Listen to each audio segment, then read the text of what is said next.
បាទលោកនាងជាទីគោរពអនុញ្ញាតយើងខ្ញុំភ្ជាប់ទូរស័ព្ទទៅកាន់ភ្នាក់ងាររាយការណ៍របស់យើងនៅតាមបណ្ដាខេត្តមួយចំនួនដោយទីមួយជួបនឹងភ្នាក់ងាររបស់យើងប្រចាំការនៅក្នុងខេត្តបន្ទាយមានជ័យក្រុងប៉ោយប៉ែតគឺលោកប៊ុនថនបាទលោកសកាបាទលោកប៊ុនថនជំរាបសួរបាទជំរាបសួរបាទលោកសកានិងលោកបត្រាបាទលោកប៊ុនថនព្រឹកនេះមានអ្វីរាយការណ៍ពីប៉ោយប៉ែតព្រឹកនេះខ្ញុំបានមានសេចក្តីរាយការណ៍មួយដែរលោកបានក្រុមហ៊ុនស្របច្បាប់មួយនាំពលករទៅក្រៅប្រទេសបានរងការរិះគន់ពីពលករថាបោកប្រាស់ពួកគេឬអាចពលករមិនស្របច្បាប់ត្រូវបានមេខ្យល់និងអ្នកលក់សម្បត្តិរថយន្តក្រុងជំរិតយកលុយបាទសូមអញ្ជើញលំអិតបាទពលករប្រទេសមានជាចំនួន16នាក់នេះបានវិលត្រឡប់មកកម្ពុជាវិញបាទពីប្រទេសថៃកាលពីថ្ងៃទី5ខែកុម្ភៈពលករ16នាក់ទាំងនោះគឺជាជនរងគ្រោះដោយគេអះអាងថាបានចាញ់បោកក្រុមហ៊ុន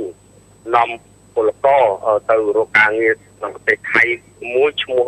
CCM បាននាំពួកគេ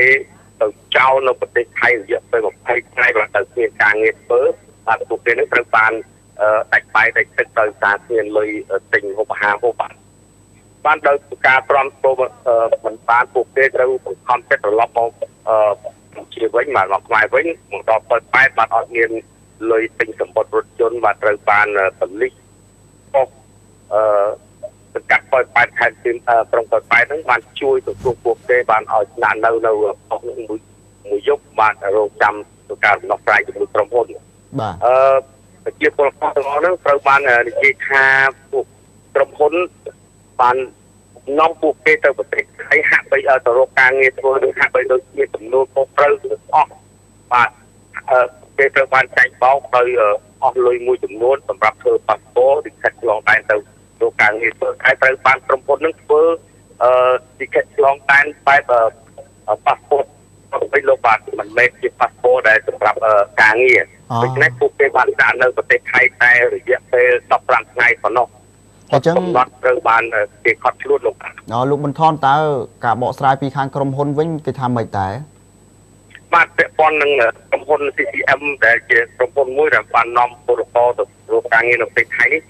មានលេខទូរស័ព្ទជាច្រើនដែលត្រូវយើងទាក់ទងប៉ុន្តែទូរស័ព្ទទាំងអស់នោះមិនត្រូវបានលើកដើម្បីឲ្យមានទទួលព័ត៌មានបានទេលោកបាទបាទនេះឯងលោកសំសុំជាផងដែរលោកបាទពាក់ព័ន្ធពលករមិនស្របច្បាប់វិញបាទត្រូវបានវិលត្រឡប់ឬក៏ថៃបានអាជ្ញាថៃបានចាប់បញ្ជូនមកកម្ពុជាវិញតែត្រូវបានមេខ្យល់បាទនាំពួកគេ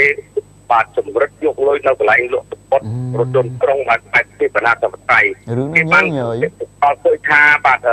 នៅក្រុងប៉ោយប៉ែតនៅតាមផ្លូវជាតិលេខ5បាទទីជុំជនមានកន្លែងលក់សម្បត្តិរថយន្តក្រុងជាច្រើនកន្លែងតែបណ្ណាធិបតេយ្យបាទធ្វើឲ្យរថយន្តបោះផ្ទះនៅតាមដងផ្លូវមានគ្រោះថ្នាក់ជារឿយៗបាទបញ្ហានេះមិនត្រូវបានយកចិត្តទុកដាក់ពីសមត្ថកិច្ចនោះទេពាក់ព័ន្ធបញ្ហាពីបណ្ណាធិបតេយ្យនៅកន្លែងលក់សម្បត្តិនេះមិនមានអន្តរាគមន៍ពីសមត្ថកិច្ចជាប្រព័ន្ធនៅក្រុងប៉ោយប៉ែតមានការរិះគន់ទៅលើសមត្ថកិច្ចថាហាក់បីដូចជាមានទំនួលខុសត្រូវពីបញ្ហានេះជាច្រើនពួកអ្នកលក់សម្បត្តិលោកបាទលក់សម្បត្តិរថយន្តក្រុងនេះគេមានខ្នងបាទគេមានខ្នងសមត្ថកិច្ចនៅពីក្រោយរបស់គេដូច្នេះការលក់សម្បត្តិបែបបណ្ណាធិបតេយ្យបាទសម្បត្តិរថយន្តតាមធម្មតាតែ30000ទៅ40000ខ្មែរប៉ុណ្ណោះតែគេអាចលក់ទី400ទៅ500បាតផងដែរបាទពាក់ព័ន្ធនឹងបញ្ហាសម្បត្តិនេះបាទអរគុណលោកប៊ុនថនបាទអរគុណបាទលោកទី2បាទលោកប៊ុនថនរាយការណ៍ព័ត៌មានហ្នឹងជាញយអំពីបញ្ហាទាំងអស់នេះហើយជាពិសេសអារឿងលក់សម្បត្តិនៅតាមចិញ្ចើមផ្លូវបែបបណ្ណាធិបតេយ្យហើយនឹងមានការហើយលក់សម្បត្តិហ្នឹងវាថ្លៃហួសហេតុអីចឹងជាដើមណាប៉ុន្តែនៅតែមិនមានការរៀបចំសណ្ដាប់ធ្នាប់ឲ្យល្អប្រសើរនៅក្នុងក្រុងនេះឲ្យបានល្អត្រឹមត្រូវបាទយ៉ាងម៉េចបាទមិនដឹងថាជាយ៉ាងម៉េចប៉ុន្តែលោកប៊ុនថនបើហើបមកថាត្រឹមតែអ្នកលក់សម្បត្តិរថយន្តក្រុងមានខ្នងអូជុំយ៉ាហើយខ្ញុំអត់ខ្នងអីបាទមានតែរកអីផ្អែកទៅហើយយើងដាក់អីផ្អែកដាក់អីផ្អែកហើយអីដៃទុកទូសមត្ថកិច្ចចុះលោកអភិបាលក្រុងចាត់ចែងរឿងនឹងចុះខ្ញុំមិនដឹងទេសូមជួយលោកបត្រាឆ្លើយឆ្លងជាមួយភ្នាក់ងាររបស់យើងនៅខេត្តស្ទឹងត្រែងលោកកំហឿនបាទជំរាបសួរលោកកំហឿនបាទជំរាបសួរលោកបត្រានិងលោកសុខៈបាទជំរាបសួរព្រឹកនេះមានព័ត៌មានអ្វីប្លែកពីខាងលោកប៊ុនថនប៉ោយប៉ែតបាទព្រឹកនេះជំរាបជូនពី មេបញ្ជាការកងរាជអាវុធហត្ថខេត្តកន្ត្រែងបានដឹកនាំកម្លាំងរឹបអូសបានគ្រឿងញៀនជិត1គីឡូក្រាមបន្ថែមទៀតហើយបាទជិត1គីឡូក្រាមបាទសូមអញ្ជើញយ៉ាងម៉េចទៅបាទលោកអៀងវណ្ឌីមេបញ្ជាការកងរាជអាវុធហត្ថខេត្តកន្ត្រែងលោកបានបញ្ជាក់ដឹងថាកាលពីថ្ងៃទី5កុម្ភៈឆ្នាំ2014កន្លងមកថ្មីនេះកម្លាំងរបស់លោកបានចុះទៅធ្វើការស៊ើបអង្កេតហើយរងតាមចាប់ខ្លួនជនល្មើសដែលជួញដូរគ្រឿងញៀននោះអស់រយៈពេល2សប្តាហ៍ទៅរកមុខសញ្ញាឃើញហើយនឹងនាំខ្លួនយកមកសាកសួរនៅទីបញ្ជាការកងរាជអាវុធហត្ថខេត្តកន្ត្រែងបាទ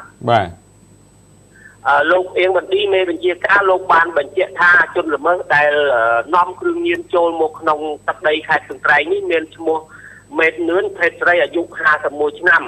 ហើយគាត់មានស្រុកកំណើតនៅភូមិខើតឃុំស្រឡៅស្រុកឆែកខេត្តព្រះវិហារ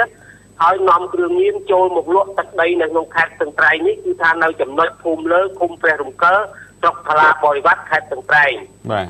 លោកមេបញ្ជាការបានបញ្ជាក់ថាជនល្មើសបានយកគ្រឿងញៀននេះដាក់នៅក្នុងកន្ត្រកស្ពីបាទបង្កប់នៅក្នុងស្ពីហើយយកមកលក់នៅខេត្តកន្ត្រែងនេះហើយបានកម្លាំងសមត្ថកិច្ចរបស់លោកធ្វើការផាត់ខ្លួនកាលពីវេលាម៉ោង4:30នាទីថ្ងៃទី5ខែកុម្ភៈហើយបច្ចុប្បន្ននេះលោកបានហៅមកធ្វើការកំពុងតែធ្វើការសួរនាំនៅទីបញ្ជាការកងរាជអាវុធហត្ថជម្រាបសួរលោកគំហឿនតិចបាទតាមសំណុំរឿងជម្រាបសួរលោកគំហឿនតិចតាក់ទងនឹងជនសង្ស័យខាងលើដែលជាស្ត្រីហ្នឹងគាត់មានគ្រឿងញៀនរហូតដល់ជិត1គីឡូក្រាមហ្នឹងតើគាត់បានយកមកពីណាទិញមកពីណាហើយមានដៃគូពាក់ព័ន្ធឬក៏មានខាងសមត្ថកិច្ចបានស៊ើបសួរបន្តបន្ទាប់នេះមានខាងណាពាក់ព័ន្ធនេះទេបាទចំពោះការនាំគ្រឿងញៀនចូលនេះយើងមិនទាន់កំណត់បានថាគាត់យកមកពីតំបន់ណាឬនៅប្រទេសណាទេក៏ប៉ុន្តែបើតាមលោកមេបញ្ជាការលោកនឹងធ្វើការតាមដានរោគមុខសញ្ញាបន្ថែមទៀតដើម្បីឲ្យដឹងថាតើម្ចាស់ដែលលក់នាំគ្រឿងញៀនឲ្យគាត់យកមកបន្តនេះនៅទីណានោះហើយសមត្ថកិច្ចកំពុងធ្វើការស្រាវជ្រាវបន្ថែម